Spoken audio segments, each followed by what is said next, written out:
Salut tout le monde, aujourd'hui on se retrouve pour une nouvelle vidéo qui sera un point lecture. J'ai 4 romans à vous présenter qui sont quand même assez anciens pour certains, mais dedans il y a un peu tout, de la romance, l'originalité, du bon, du moins bon. Et pour une fois on va pas trop s'attarder sur l'intro et on va commencer tout de suite. Je commence donc du coup par de la romance. Dans ce point lecture c'est le roman que j'ai moins aimé. Il s'agit du premier tome d'une trilogie, il s'agit donc de Mise à l'essai de Penny Reid et L.H. Causeway, publié chez MXM Bookmark dans leur collection Infinity, et il s'agit ici du sportif et l'introverti. Donc ici on est aux États-Unis, à New York il me semble, je ne sais plus où exactement. On va suivre un joueur de rugby qui vit en Irlande normalement et qui a quitté l'Irlande pour aller aux États-Unis pour prendre des congés et pour redorer son blason, puisque en Irlande il a eu une histoire qui a très mal tourné puisque sa fiancée s'est envoyée en l'air avec son coéquipier. Évidemment c'est parti en clash, ça ne lui a pas plu, il a rompu ses fiançailles évidemment, et également il a frappé son coéquipier qui a fini à l'hosto. Donc voilà, ça n'a pas été très bien vu en Irlande, donc il l'a envoyé voilà, aux États-Unis pour qu'il puisse se calmer, là où on ne le connaît pas trop, puisque le rugby aux États-Unis n'est pas très connu, pas tant en tant que rugby, mais en tant que football américain, voilà. Donc voilà, il est parti aux États-Unis pour ça, donc il va aller dans une agence dont c'est sa spécialité, donc redorer les blasons des grandes stars, leur donner une meilleure image grâce aux réseaux sociaux, grâce aux actions qu'on va leur, entre guillemets, imposer, donc de faire des dons ou d'aller dans des fêtes où on pourra le voir mais en bonne compagnie, ou alors participer à des galas de charité, enfin à tout, à ce genre de choses. Et il va surtout avoir affaire à une jeune femme qui est très timide et qui pour une fois ne semble pas lui tomber tout cuit dans le bec, tout cuit dans les mains. Voilà, et ça l'intrigue beaucoup. C'est quelqu'un qui semble avoir même un peu peur de lui, donc ça lui plaît pas mal. Malheureusement cette jeune femme, dont je me souviens toujours pas du nom, évidemment comme d'habitude, elle a un double métier si vous voulez, puisque sur les réseaux sociaux elle a une activité qui lui plaît beaucoup, c'est de photographier les stars et avec humour de les critiquer, mais pas méchamment, mais un petit peu, voilà, pour leur faire comprendre que hey, les gars, vous êtes juste des humains, le matin quand vous vous levez vous faites comme n'importe qui, vous allez pisser et faire caca, hein, voilà. Et malheureusement elle va s'en prendre à lui avant de le connaître, et lui va très mal le prendre, donc il va y avoir un jeu comme ça qui va se mettre en place du coup entre les deux, entre les secrets, la vérité, le jeu du chat et de la souris. Voilà, il va y avoir vraiment tout un jeu qui va se mettre en place, et je vous en dis pas plus du tout parce que c'est de la romance, hein. Vous savez très bien comment ça se termine, ça reste très classique dans le genre. La plume, je l'ai pas trouvée géniale, la plume m'a pas convaincue du tout, j'ai trouvé que c'était une plume trop simple, peut-être trop facile. L'histoire d'amour est assez basique au final, j'ai trouvé qu'il n'y avait pas trop vraiment de rebondissement, d'originalité, et moi je m'intéressais au fait que cette jeune femme qui est très introvertie avec les gens dans le monde réel soit complètement différente évidemment sur les réseaux sociaux, mais je m'attendais également qu'il y ait quand même plus de clash avec ces deux vies, et évidemment le joueur de football pour qui elle va avoir un petit crush, voire un gros crush évidemment, et finalement ça n'est pas arrivé. Je sais pas, je pensais à quelque chose de plus surprenant, quelque chose de un renversement de situation, et il n'y a pas eu tout ça, et je trouve ça un peu dommage. Ça reste une belle romance, sans plus. Je continue par un roman qui a été une très bonne surprise, qui me faisait envie depuis un certain temps. Il est resté très longtemps dans ma wishlist, et puis un jour il était en promotion en format électronique, je me le suis procuré. J'ai attendu encore beaucoup, certains temps, plusieurs mois, avant de me jeter dessus. Ça a été une très bonne surprise, j'ai vraiment aimé cette lecture. Il s'agit d'Entre Trolls et Ogres de Marie-Catherine Daniel, publié aux éditions ActuSF. Donc ici on est dans un monde un peu post-apocalyptique, fantasy, fantastique, on sait pas trop, c'est pas trop détaillé, mais clairement post-apocalyptique, plutôt dystopique, enfin on sait pas trop, c'est vraiment un univers assez original. Et dans cet univers, les humains ont disparu, on le sait qu'ils ont existé, mais ils ont disparu depuis déjà quand même plusieurs années, plusieurs dizaines d'années. Et on est dans un univers où il ne vit plus que des trolls et des ogres. Les trolls et les ogres n'ont pas le même statut, ce sont les ogres qui contrôlent les trolls, et les trolls, on va dire que c'est les petites mains, la manœuvre. Et on va donc suivre Arsouille. Arsouille est un troll de 70 ans, donc il est plus tout jeune. qui mène sa barque tranquillement, voilà, il cherche pas à savoir, il essaie de survivre encore dans cet univers parce qu'il a 70 ans, donc il commence à prendre de l'âge. Il vit avec sa belle-fille, Sainte Marie Mère de Dieu, hein, qui s'appelle vraiment Sainte Marie Mère de Dieu, et son petit-fils qu'il aime énormément. Et voilà, il a sa petite vie de vieux troll qui essaie de continuer de travailler, de vivre sa vie. Et un jour, Arsouille va recevoir une lettre de son frère, qui est son frère jumeau, puisque dans cet univers, à la base, les trolls et les ogres naissent par nombre, on va dire. C'est pas un enfant, puis 2 ans plus tard un autre, non. En général, ce sont des portées de 6 enfants. Voilà, 4-6 enfants, clairement. Donc il va recevoir une lettre de son frère jumeau qui va lui expliquer qu'il regrette ses années de silence, qu'il regrette le fait que tous les deux aient perdu le contact, sauf que son frère est un ogre et en général les ogres ne s'entendent pas vraiment avec les trolls. Cette lettre va clairement changer la vie d'Arsouille puisque à partir de là, Arsouille va avoir une espèce d'aventure, mener une aventure, vouloir se poser des questions sur la lettre, sur est-ce que c'est vraiment son frère qui lui a écrit cette lettre ou pas. Et donc tout ça va emmener toute une aventure qui va vraiment changer Arsouille, qui va le faire évoluer et qui va lui faire, on va dire, redonner vie. Voilà, je vous en dis pas plus sur le résumé parce que je vous en ai déjà dit beaucoup trop à mon avis. On est vraiment dans un univers qui est très original, qui change un peu. On est dans un univers où en plus on va vraiment suivre des personnages dont on n'a pas l'habitude. On va suivre des trolls et des ogres et c'est vraiment super bien foutu.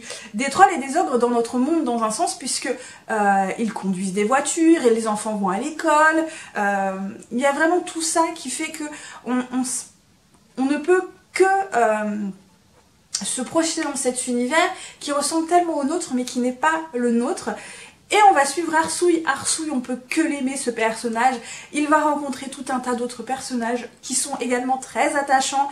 Et il va vivre cette aventure et on va voir l'évolution d'Arsouille et c'est génial, vraiment, c'est un très très bon roman. Alors effectivement c'est un roman qui n'est pas exempt de défauts puisque pour moi il y a certaines choses qui sont assez convenues et même assez prévisibles que j'ai vu venir vraiment de loin. Il y a des choses que vraiment j'ai vu venir de loin et des choses qui sont quand même importantes dans le roman. Mais mis à part ça, j'ai passé un très très bon moment, la plume est bien foutue, on a un parler qui correspond très bien au troll et en plus au fait que Arsouille est un papy de 70 ans, hein, parce que Arsouille il le dit, il commence à avoir de l'arthrite, il est vieux, il est plus tout jeune, il est plus dans la force de l'âge, ses muscles il en a plus, voilà, et c'est vraiment vraiment un très très bon roman que je vous conseille fortement parce qu'on passe un très très bon moment dans un univers original avec une belle plume, des personnages ultra attachants, avec de très belles évolutions des personnages, notamment d'Arsouille, avec une question sur l'humanité, sur la non-humanité, sur l'évolution de l'humanité, sur ce qu'on peut devenir, sur ce qui fait qu'on est humain ou non. Il y a tout ça qui fait que ce roman est absolument génial et qu'il faut absolument le lire. Voilà. Rapidement, je vous parle du tome 6 de Mercy Thompson, donc La marque du fleuve de Patricia Briggs, publié aux éditions Milady. Alors, le tome 6, c'est le dernier tome que j'avais lu de la saga de Mercy Thompson. Donc j'avais relu plusieurs fois jusqu'au tome 6, mais je ne sais pas pourquoi je m'étais arrêtée. Le tome 6, c'est le roman, enfin en tout cas le tome que j'aime le moins dans cette saga. Donc ici, on va surtout se consacrer à Mercy et Adam puisque tous les deux se marient et partent en lune de miel. Ils ont décidé de partir, de profiter un peu tous les deux, loin de la meute, de la famille, des emmerdes. Sauf que les emmerdes semblent tellement collées à Mercy. Voilà, leur lune de miel ne va pas du tout se dérouler comme ils l'avaient prévu. Et franchement, je les plains. Mais je les plains. Et franchement, je crois que personne n'aimerait avoir une lune de miel comme ils ont eu, alors qu'ils étaient censés en profiter, voilà. Bref, c'est le roman que j'ai moins aimé parce que je trouve que il y a moins d'action et peut-être qu'on voit moins les personnages qu'on voit depuis le premier tome. On rencontre de nouveaux personnages et j'ai trouvé ça un peu dommage. Maintenant, ce tome est bien dans le sens où on va enfin en découvrir plus sur Mercy, sur ses origines, sur les dieux, les esprits qui existaient avant que les Européens n'arrivent et et que voilà, ils éliminent les Indiens, les foutent dans des réserves, et que évidemment les faées, les vampires, les loups-garous du continent européen exterminent les créatures fantastiques du continent américain. Et je trouvais que c'était vraiment bien parce qu'on va vraiment se concentrer sur Mercy, sur ses origines. Il y a également une autre intrigue évidemment qui va jouer dans l'histoire, notamment avec des créatures féeriques, des loutres. Je vous en dis pas plus pour les loutres, mais voilà, il y aura des loutres et je ne pensais pas qu'on pouvait faire ça avec des loutres. Voilà, c'est du Mercy tout craché, hein, voilà, je vous en dis pas plus. Encore une fois, c'est un bon tome, même si c'est pas mon préféré. Pour l'instant, c'est vraiment celui de la saga que j'ai le moins aimé, mais qui paradoxalement est intéressant dans le sens où vraiment on va découvrir plus sur Mercy, plus sur ses origines. On va découvrir d'autres créatures, d'autres folklores, d'autres croyances. Et ça, j'ai trouvé que c'était vraiment, vraiment intéressant. Parce que du coup, voilà, c'est vrai que ce sont des questions qu'on se pose beaucoup depuis le premier tome. Qui est vraiment Mercy, quelle créature elle est, voilà, quelles sont ses origines. Et là, on va les découvrir dans ce tome-là et j'ai trouvé que c'était vraiment très intéressant. Je termine par un roman MM. Il s'agit du premier tome des Infectés, qui est donc Les Infectés, de Andrea Speed, publié aux éditions Rainbow. Alors, ce premier tome, je l'ai lu il y a très longtemps. Le deuxième tome n'était pas sorti à cette époque-là. Ils ont mis des années à sortir le deuxième tome, puis le troisième tome. Du coup, voilà, je me l'étais pas procuré en format papier parce que je m'étais dit ça sert à rien si la suite ne sort jamais. Là, le tome 2 et 3 sont sortis, donc je me suis dit je vais me les procurer en format papier. Et j'avais oublié à quel point ce roman était bien. Voilà, il est bien, il est très bien. C'est du MM, mais on s'arrête vraiment pas là-dessus. Pour ceux qui n'ont pas l'habitude, franchement, lisez-le parce que ça dérangera pas. Donc ici, on est dans un univers d'urban fantasy, bitlit, plutôt urban fantasy je dirais, et encore. Donc ici on est dans un univers où il y a des gens qui sont infectés par des virus, qu'ils appellent des virus chats. Donc il y a le virus qui transforme les gens en pumas, d'autres qui les transforment en lions et d'autres en tigres. Ce ne sont pas les mêmes virus en fait, ce sont des virus un peu différents qui on va dire mutés. Sauf que dans ce roman, on va pas vous idéalisez les métamorphes, mais clairement pas, voilà, clairement pas. Dans cet univers, on va suivre donc Rohan. Rohan est un détective privé, il est né avec le virus, donc c'est l'un des très rares humains qui est né avec ce virus, qui a survécu avec ce virus, et qui a survécu surtout en bonne santé.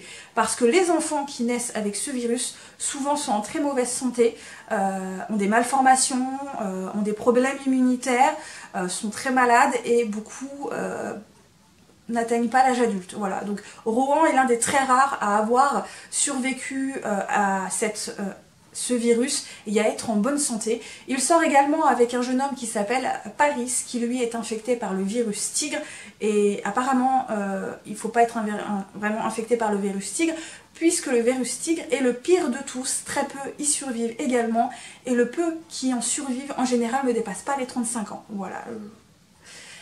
Ça vous donne déjà un peu une indication sur les infectés dans ce roman. Voilà, c'est pas joyeux d'être infecté, c'est clairement pas joyeux, parce qu'en plus de ça, il y a les adorateurs et il y a ceux qui les détestent.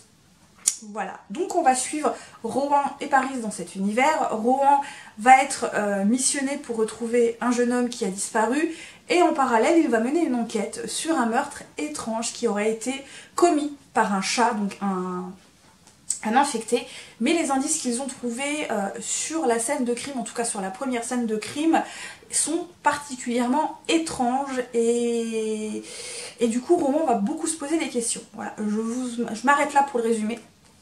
Ce roman il est vraiment très bien parce qu'on a une enquête qui est super bien foutue, qui est super bien menée. On a des personnages qui sont complètement atypiques, puisque Rohan il est clairement cynique mais à souhait. Il est vraiment cynique, mais j'ai jamais vu quelqu'un d'aussi cynique dans un des romans. Et Paris, lui qui est le beau gosse du genre Chris Hemsworth, Brad Pitt. Ouais, mais en fait c'est un beau gosse, mais il a l'air tout gentil, plein de charme, mais en fait il a un côté très sombre, et quand on le voit son côté très sombre, c'est pas du tout beau à voir. Et en plus, Paris, si vous voulez, c'est un personnage qui va pas larmoyer sur l'enfance horrible qu'a eu Rohan. Il y a un exemple où Rohan va lui expliquer que dans son enfance il y a eu ça, voilà, c'est très triste. Paris va le regarder avec comme ça pendant 10 secondes et puis il va lui dire « Ah, tu voulais que je sorte le violon, c'est ça ?» Voilà. Voilà la relation des deux personnages qui sont pourtant ensemble et qui s'aiment, mais il n'y a pas un côté fleur bleue dans l'histoire. Et ça, j'ai adoré. Il n'y a vraiment pas de romance fleur bleue dans cette histoire. C'est trop bien, surtout qu'en plus, il n'y a pas de sexe. Donc pour ceux qui n'aiment pas le sexe dans les romans, celui-là, il peut très bien vous plaire parce qu'il n'y a pas du tout de sexe. Moi, ça m'a pas dérangé du tout, franchement. Voilà, et donc on a des personnages qui sont quand même assez atypiques, on a des personnages qui sont très forts en caractère, qui sortent un peu des sentiers battus, on a une intrigue qui est extrêmement bien foutue, un univers qui est déjà extrêmement bien travaillé, et on a un univers qui va vous dépeindre le côté sombre des métamorphes, parce que clairement, là on vous explique aussi dans l'histoire que une fois que vous êtes transformé en félin, il n'y a pas intérêt à avoir d'humain à côté si vous voulez pas vous faire bulotter. Voilà, j'en dis pas plus. Hein.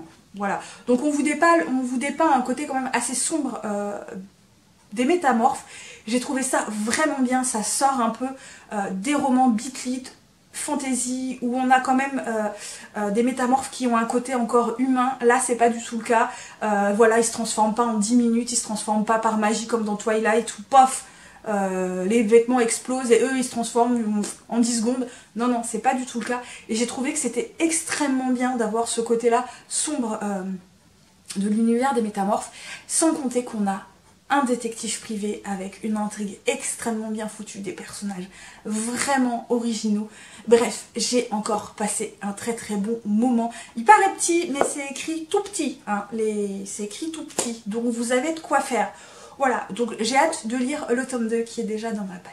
Et voilà, du coup j'en ai terminé pour ce point lecture. J'espère que cette vidéo vous a plu. N'hésitez pas à laisser des petits commentaires, des petits pouces bleus, à vous abonner si l'envie vous en vient, à me suivre également sur d'autres réseaux sociaux, notamment Instagram, puisque c'est vraiment le réseau social sur lequel je suis pratiquement tout le temps, le seul où je suis active, on va dire. Moi, comme d'habitude, bah écoutez, je vous souhaite de très bonnes lectures et à très bientôt pour une nouvelle vidéo. Bye bye.